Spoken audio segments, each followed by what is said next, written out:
Hello, this is Manye Afiba, and today I'm with Anahita. He's a YouTuber, a filmmaker, and a content creator living in Ghana. And today we are going to dive into tourism, lifestyle, and what it's really like experiencing Ghana through love and adventure.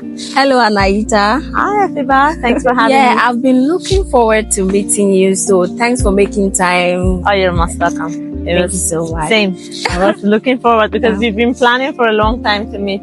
Yeah. I'm happy today it happened. I'm also so delighted. So, do you think tourism in Ghana is really growing, or is just a seasonal hype during December?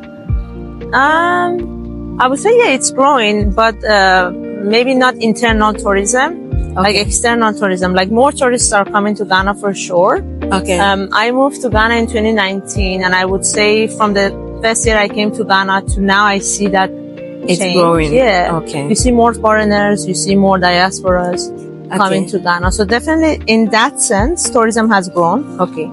Not only in December. Yeah, I mean, people come. More people want to know about Ghana. More people have heard about Ghana. Okay. Of course, December, Easter, this kind of holidays they are well advertised. Yeah. But at the same time, I feel like more people are hearing about the name of Ghana and what Ghana can offer. In that sense, yes. Okay. But I don't think the internal tourism has increased much, meaning that someone, let's say from Accra, would maybe not necessarily travel often. Okay. As much as before. Maybe every year they were traveling once, they still would do the same. Okay. That's just my observation. I don't have the statistics. Okay, I don't know. I'm just saying from what I've seen. Okay, so based on what you have seen and experienced in Ghana, what do you think can be done to boost tourism in Ghana? I mean, I think Ghana is already doing a good job. I mean, there's a lot of change happening. I mean, within these 6 years that I've seen Ghana. Okay. A lot of change. Like, before I moved in 2017, I came for a trip. So that trip, I was a tourist, right? Okay. For 2 weeks, I was a tourist. In Ghana? In Ghana. Okay. That was my first introduction to Ghana. But I think a lot has changed in terms of tourism. Okay. Like when I first came that time, it was difficult to get certain, certain things were not accessible. Like or now. Like let's say coffee shops. They're not as common as today. Okay. There were, like I remember there was Second Cup, but like there were certain locations you had to really drive to find. But now every corner you see coffee shops. Every corner you see continental restaurants. So as a tourist, I think it's easy because let's say you don't want to have local food every day of your stay. You want to have something different as well. You have that now. Okay. All right. And there are more lodges, more resorts than before. Now. I don't know. That's how I feel. Like there's always something to do over the weekend. Okay. I see improvement for sure. But what are some of the challenges that you have noticed traveling within Ghana, especially for content creators or foreigners coming in Ghana? What are some of the challenges? Challenges. Yeah. I want to say it in a way that I don't offend anyone because I don't mean disrespect in any regards. Just my pure observation has been, I feel like the way Ghanaians take their holidays is different. It's different. Like I feel like you guys like it more like a party, like fun vibes, you know, like you go out the loud music, you know. That's something I have discovered. Yeah. And that's how people have fun. Yeah. But let's say for me or a lot of my friends that I know, it's like we are constantly looking for a destination that is calm. Like you don't hear anything but the ocean. Yeah. Like slow. Like very slow. There's a space for you to read, to do like those sort of, But I feel like it's the opposite. Ghanaians like to do activities. Yeah. Like if you go on a trip, you want to go for canopy walk, you want to do the motor ride. Like these are the things you want to be active. You don't like a dull holiday. Yeah. That's my observation. And a lot of people, I feel like a lot of tourists who come, that's what they're looking for. Apart from the December, that they come to party. But the other type of tourists, they come to just have like a chilled holiday. Yeah. And a lot of places you don't necessarily get that chilled problem. I feel like that's my challenge. Oh, okay. And things are expensive. I'm sorry. Really? Really expensive. I thought living in Ghana is affordable. Oh no, like, living in Ghana is expensive, but being a tourist in Ghana is more expensive. It's more expensive. Yeah, because hotels are expensive, no? I feel like other places, maybe you can get a good hotel for like $50. Yeah. A clean, neat place. But if you want to have the same quality here, you have to spend more, for sure. But there are other places in Ghana too that are less expensive. They are not expensive at all, but there's just that they are not popular and people do not really know about them. That's true. So it's mostly Accra. People think Accra is Ghana, but like when you come to Central or Western region, there is more here that is really not out there. That is why you think Ghana is expensive.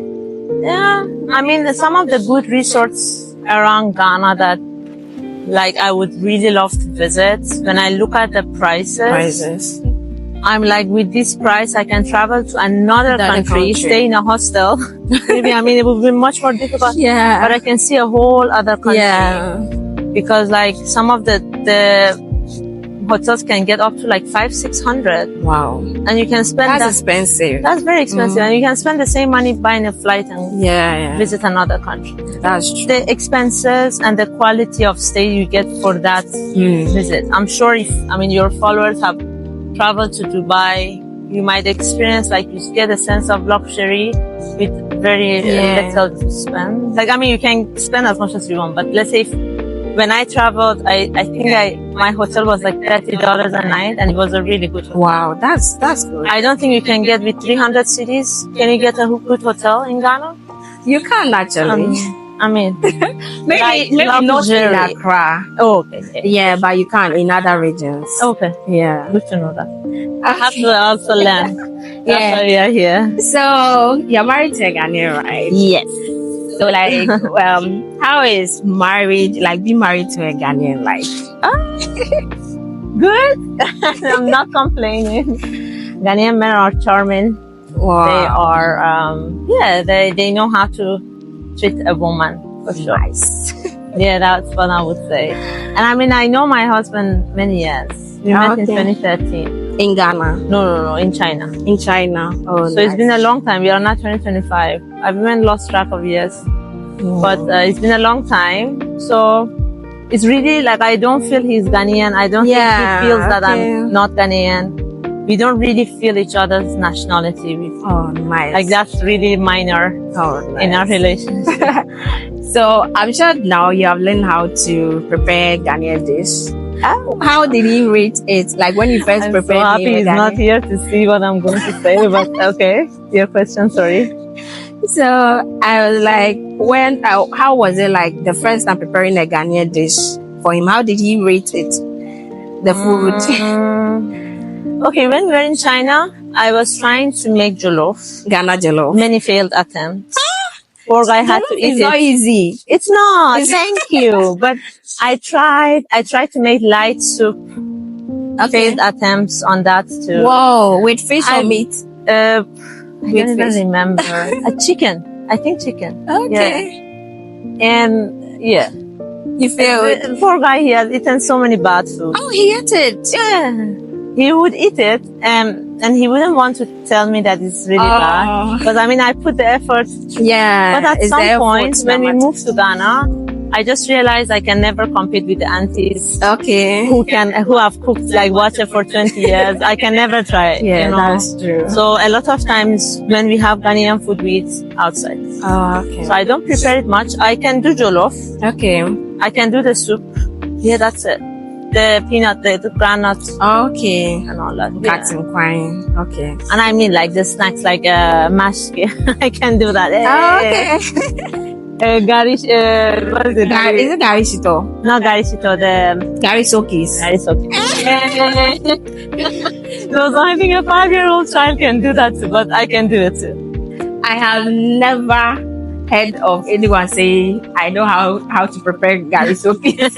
It's a process. I put time and energy and effort. It's not that easy. That's nice. Yeah.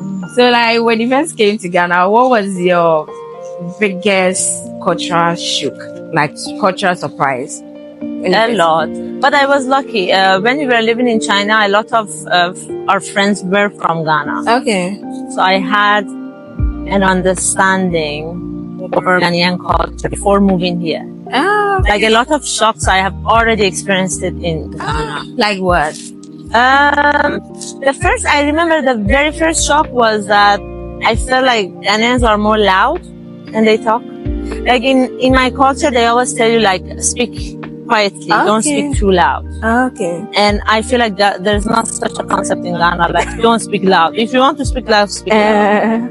And so when we had Ghanaian visitors coming to our place when we were living in China, a lot of times you would see like everyone is talking at the same time, is loud, and it was in tree, so I wasn't understanding whether people are fighting or they're just having a conversation. Oh, okay. Because that tone in my language means fight, but in Ghana it doesn't mean fight. Yeah, and that was the very first culture shock. We had a lot, like in terms of language barrier, because Ghanaians generally are really polite.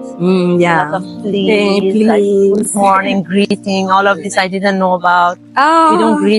If I don't know you, I don't greet. Like, it's something I had to learn in Ghana. Okay. Or have to be a bit more polite. Like, I remember I used to tell him, oh, come. Okay. And he's like, no, please come. Without adding the yeah, unless you're talking to a child or, you say come. But if you're talking to someone like your husband or an elder, you cannot say come. Yeah. You can say, please, can you come? Yeah.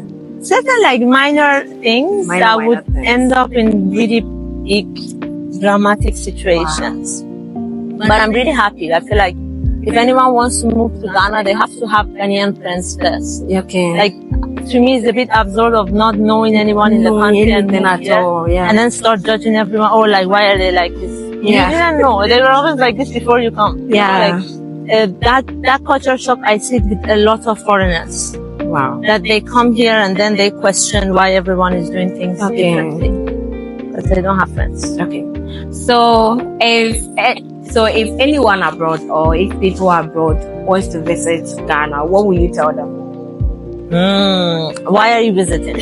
I'm like an immigration officer. Why are you here? How many days are you spending? If they're going to stay long or they're coming for a visit. Just visit, short visit. I would like to know whether they're oriented, like they have an understanding of Ghana. They just don't think, oh, I'm going to Africa. Yeah. Because I've seen people come into Ghana and ask me, where can I see giraffes? I was like, come on, like, this was like the basic research you had to do.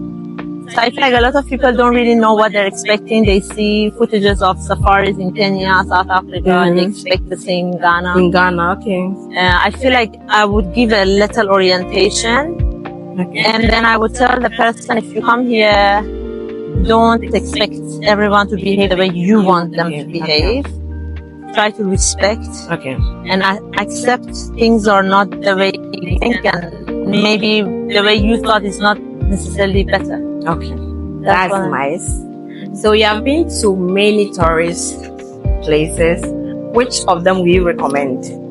Oh, I can be like raw? Yeah, raw. I think personally for me the best stay I had in Ghana was Ahanta Lodge. In the Western region? It was the best experience I had in Ghana. Okay. Nice. I think they really like put thoughts into like every little detail. Okay. Like you never faced any inconvenience, I would say. Okay. So apart from that, what was really there that made you fall in love with the place? I think a lot of using a lot of Ghanaian elements. Ghanaian elements, okay. So you like for a second if you close your eyes and you open, you knew you were in Ghana. Oh, okay. Like there wasn't much of like cement blocks. It was all wood. It was a lot of like usage of Ghanaian elements around. Wow. So many trees, so many greens. I'm in Ghana and I haven't seen the place. Yeah, and the food also was very unique. It's very good. Unique. Wow. Like you couldn't find it also. That was so far best experience, I would say. Also, I mean, where we are is also really cool. Yeah, Venice View Beach View. Resort. Yeah, here is also Located very in the serene. western region, the Moro district, Baku. Yeah, it's like it's a place that I've never been this far in Ghana. Okay. The furthest I went was Buzwa. Buzia. And now that I'm here, I'm like, wow, Ghana is really big. Like the further you go, the more you realize life is happening. Okay. Yeah. All right. So thank you so much. Yeah, it's nice welcome. sharing your experience with me. Thank you for I having really me. appreciate it. Thank you for having me. So, Please do subscribe, like, share, all of that. Let's make this channel big and bigger. thank you so much for watching. Bye-bye. Bye.